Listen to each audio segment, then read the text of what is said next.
אז voyons. הוא היה אומר, אם אין אני לי מי לי, וכשאני לעצמי מה אני, ואם לא עכשיו, מתי. Ça c'est Hillel, donc הוא היה אומר, Hillel Azaken, אם אין אני לי מי לי, וכשאני לעצמי מה אני. Alors, למעשה, ces deux phrases, a priori, elles sont un peu contradictoires.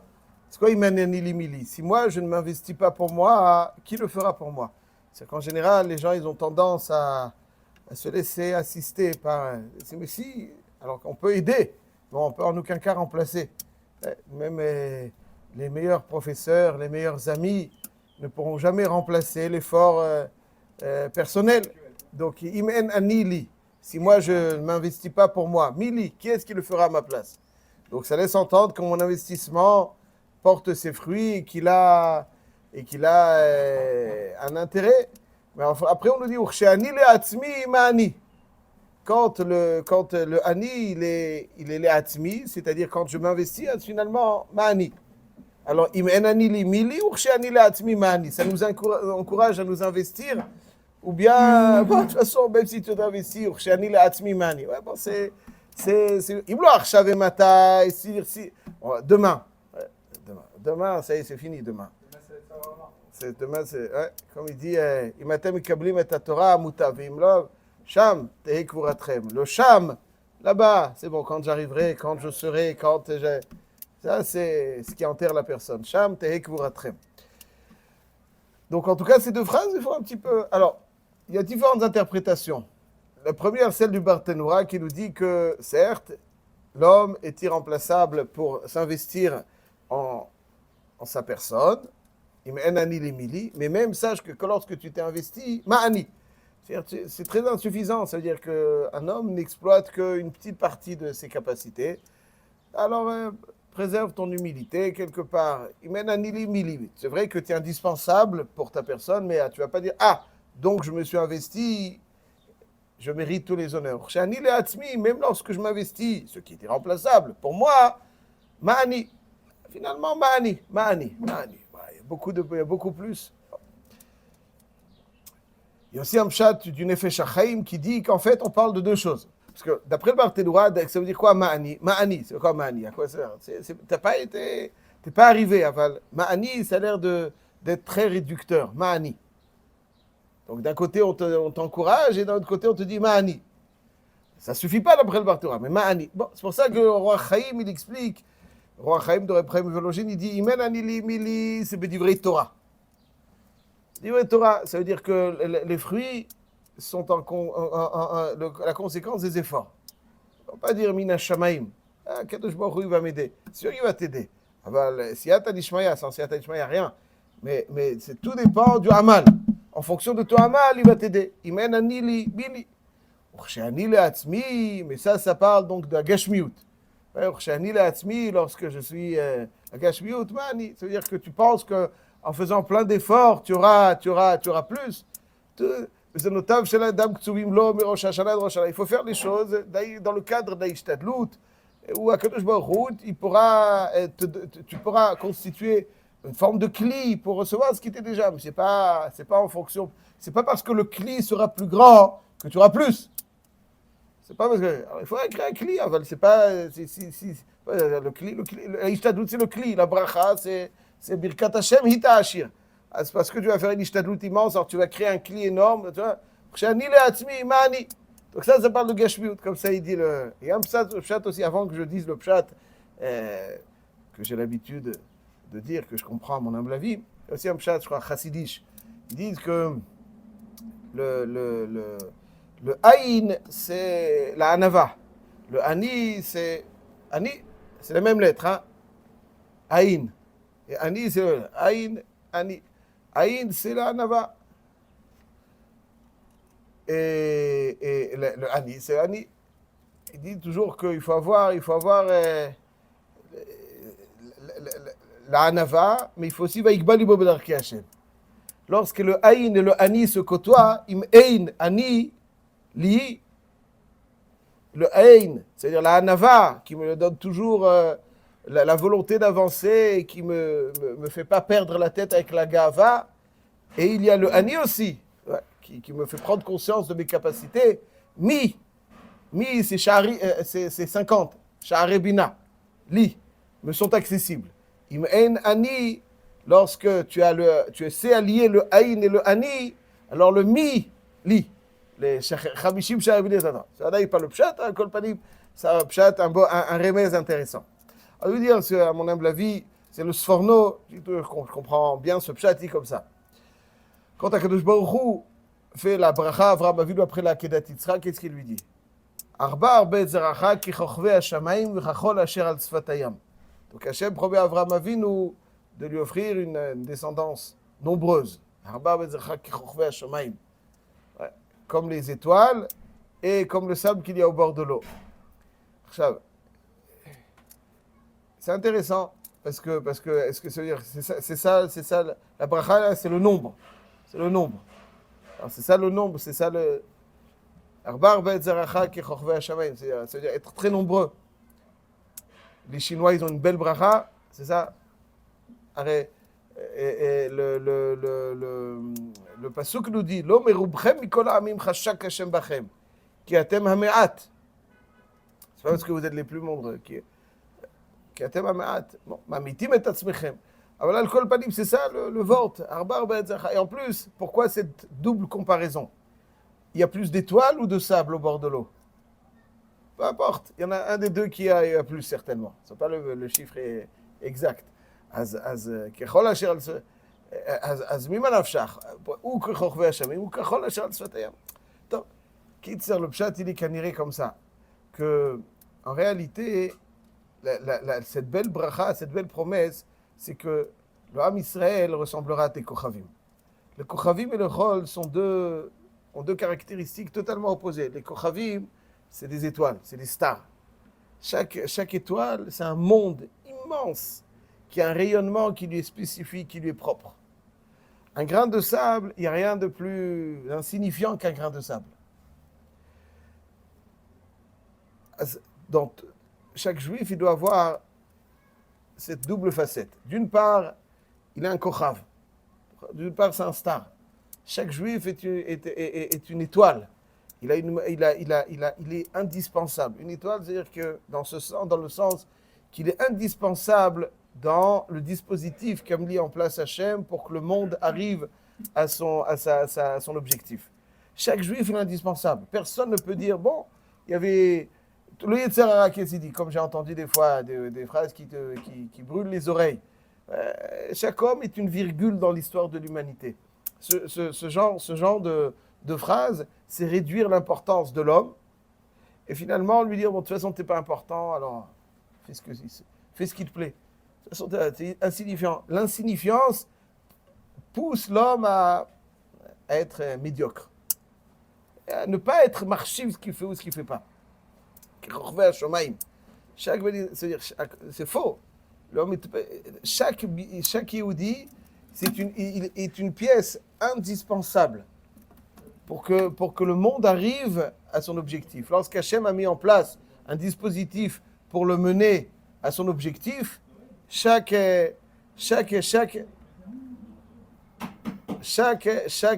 personne, chaque juif est indispensable. Il est irremplaçable. Personne avant lui, personne après lui ne pourra jouer son rôle. Il y a des Reprem Kanevski. Il y a des Reprem Kanevski. Le Reprem Kanevski ne pourra pas. Il a un tafkid qu'il a. Il y a quelqu'un d'autre qui a un autre tafkid. Mais Reprem Kanevski ne pourra pas faire le tafkid de n'importe quel autre juif. Chaque juif, il a son tafkid. Et s'il ne fait pas son tafkid, allez, il y a ce qu'on appelle les Gilgulim. Ce n'est pas notre sujet. Chaque juif, il a un tafkid. Chaque juif, il est irremplaçable.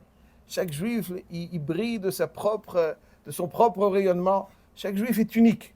Unique. Il n'y en a pas avant lui qui sera comme lui. Il n'y a pas un comme lui qui sera après lui. Chaque juif est unique. Il a tout un historique, des facettes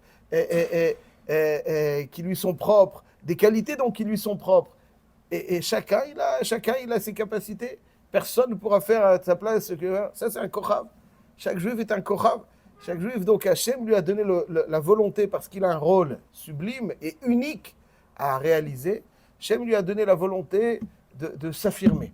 N'est-ce pas? Chaque juif, c'est quelque chose qu'il faut utiliser correctement. Ouais, quand on est sur les routes en Eretz Israël, On voit que chacun cherche à s'affirmer. Chaque juif, c'est un Ben Melech. Chaque juif, il cherche à s'affirmer. Tu lui fais, tu le dépasses. Il y en a qui se sentent mal quand tu les dépasses. Alors qu'ailleurs, tu dépasses. Même quand on ne dépasse pas.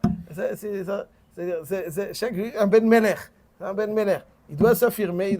Pourquoi? Comme il est unique. Alors Hachem lui a donné comme toutes les kochot, on peut l'utiliser dans le positif et le moins positif. Alors Hachem lui a donné le koach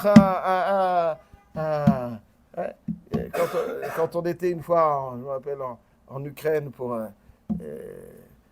Baal Shem Tov et les tzadikim, il n'y a pas un seul klaxon. Parce que pourquoi est-ce que c'est avec le juif? Non, Rabbi Isai, je suis là et je veux avancer. Ça, c'est la façon de s'affirmer. Alors pourquoi? Il dit, il est comme ça. C'est positif, mais il peut l'utiliser comme toutes les qualités, comme les traits de caractère moins positifs. Ça, c'est que Chochvei Hashamayim. Il annonce à Abraham qu'il y a beaucoup de Kochavim, pas des petits, des Kochavim, chacun. Kochavim. Aïe, aïe, aïe. Mais s'il n'y a que des Kochavim, alors chacun il est isolé. Moi je suis un Kochav, je suis isolé. Donc, Imen Anili Mili, c'est-à-dire si toi tu ne développes pas, il y a Sfatemet aussi, Sforno, si toi tu ne développes pas ta singularité, personne ne pourra le faire à ta place. Il n'y a personne, ni avant toi, ni après toi. Tu dis, je suis là par hasard. Ok, on m'a fait naître. Bon, mais le monde aurait été le même si je n'avais pas été là. Et là, c'est faux. Im en anili mili. Personne ne pourra faire. Hachem, il t'a fait naître à une époque avec des kochot qui te sont propres parce que tu es unique. Yehudi, c'est Yechidi. Ish Yehudi, c'est Ish Yechidi. Chayav Adam Lomar, il y a marqué dans la Mishnah dans Sanhedrin. Chayav Adam Lomar, Bishvili Nivra Olam. C'est quoi Bishvili Nivra Olam? Quoi, le monde a été créé pour moi, alors je fais quoi? Allez, tout le monde à côté. Le pshat est Bishvili Nivra Olam, c'est-à-dire en me prenant en considération, le monde a été créé. C'est parce que le monde a été créé, Hachem m'a pris en considération. Il y a cet objectif, il a dit voilà, telle et telle personne à telle et telle époque pourra faire avancer les choses. Ça, c'est que Imen Anili Mili. Si moi je. Alors je dois m'investir pour développer cette spécificité unique qui me caractérise. Ok. Si tu t'investis que en toi, Azmani. Ça veut dire que finalement, tu as une spécificité, mais tu pourras véritablement être ce que tu dois être que si tu adhères à un collectif. Chacun il a son olam. Je ne suis pas seul, il faut que je fasse attention à tout ce qui se passe. Attention, et je rajoute peut-être que c'est qu'il faut que je serai ce que je dois être qu'à travers mon adhésion à un collectif. Ça veut dire que faire partie d'un collectif, ça ne veut pas dire être dans un moule où tout le monde se ressemble, mais c'est au contraire, c'est chacun avoir cette capacité à faire partie d'un collectif tout en ayant sa spécificité et donc apporter quelque chose d'unique à un collectif. Et le collectif apportera aussi quelque chose que seul lui est en mesure. Chaque membre du collectif. Donc il y a cette dualité. D'une part, Emmanuel Emily, il y a quelque chose d'unique, mais ok, mais tu es incomplet. Même avec toute cette spécificité, tu es incomplet. Tu es quelque chose d'unique. Sans toi, le collectif ne sera pas ce qu'il est. Mais sans eux, tu ne seras pas aussi ce que tu es. D'accord.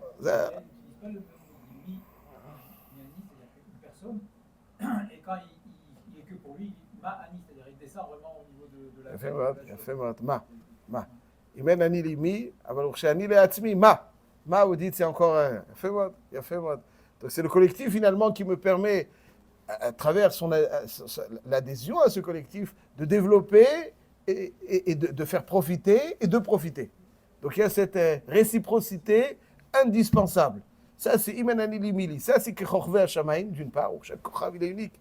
Mais Kachol Asher al Sfatayam, ça veut dire, et je dis que Kachol Asher al Sfatayam, ça veut dire un grain insignifiant. Il n'est idéal que lorsqu'il fait partie d'un tapis de sable. Il a son sens, on le voit. Dit, comme si un petit peu chaque juif était une pièce unique dans un puzzle. Merveilleux. S'il manque une pièce, le puzzle n'est pas complet. C'est pas beau. Mais une pièce, elle ne suffit pas.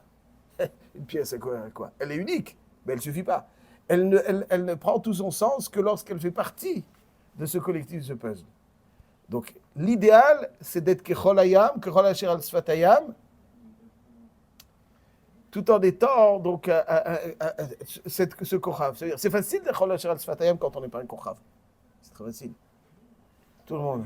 Ouais. Mais là, le kochav, qui est une pièce unique, mais qui va donc apporter sa contribution et se fondre dans un collectif où il garde sa spécificité et qui va lui donner tout son sens et auquel il va donner tout son sens. Et ça, c'est l'idéal. Il y a un passouk dans Oshéa qui dit Vaya mispar b'nei Israël. Il y a une haftara. Vaya mispar, passouk dans Oshéa perek bet. Vaya mispar b'nei Israël kechol shal sfat hayam asher lo yimad velo yisafer. Le nombre des b'nei Israël, dans une période idéale, sera semblable à celui qu'il y a donc, du sable qui est au bord de la mer, qu'on ne peut mesurer ni compter. Alors, Chazal s'interroge dans Yoma Chafbet Amoudbet, ils disent, mais Bispar, ça veut dire que tu vas donner un nombre. Et là, après tu me dis, Loïmad velo isafer, donc il n'y a pas de Mispar. Alors, il dit, la Gemara, que Mispar, c'est quand En osim retsono shel makom, quand ils ne font pas retsono shel makom, il y a un Mispar. Mais quand osim retsono shel makom, Loïmad velo isafer. Alors, ce qu'on peut apporter comme explication à cela, c'est pas ça, quand Sibret Soshwakov, donc Loïbad voulait s'affaire. C'est-à-dire qu'un puzzle, avant qu'il ne soit véritablement complet, fait, alors on compte, il y a que tant et tant de pièces, parce que chaque pièce est singulière, elle ne s'inscrit pas. Mais une fois que le puzzle est fait, alors on voit une image constituée, mais ce qui attire notre attention, ce n'est pas chaque pièce, c'est cette image harmonieuse qui ressort de toutes les pièces. Ça, c'est. Quant au Sibret Soshwakov, il ressemble à Kechol Asher al Sfat Hayam, où tu vois finalement, Kechol Asher al Sfat Hayam, ce n'est pas l'insignifiance de chaque graine, mais la capacité à être vue dans un ensemble sans avoir un regard donc spécifique parce que détaché. On voit l'ensemble, mais dans cet ensemble, il y a des pièces uniques. Ça, c'est Kechol Asher al Sfat Hayam. Ça, c'est Imen Ani Li Mili. Donc ça met en relief le Krochve Hashamaim. C'est Kachol Asher al Sfat Hayam. C'est-à-dire tu as une spécificité, mais si tu la gardes pour toi, Chaval, tu ne pourras véritablement lui donner tout son sens et toute sa dimension qu'à travers ton adhésion. Imlo Arshav et Matai. Peut-être demain à la retraite. Imlo Arshav. Aujourd'hui. Arshav et Matai. C'est-à-dire pour être Anili. Et Urshani le Atzmi Ma'ani, cette adhésion, il faut que ce soit Arshav. Et ça, c'est donc l'enseignement, le dernier enseignement de ce Perek Aleph de Hillel Azaken. Et demain, on verra l'enseignement de Shammai.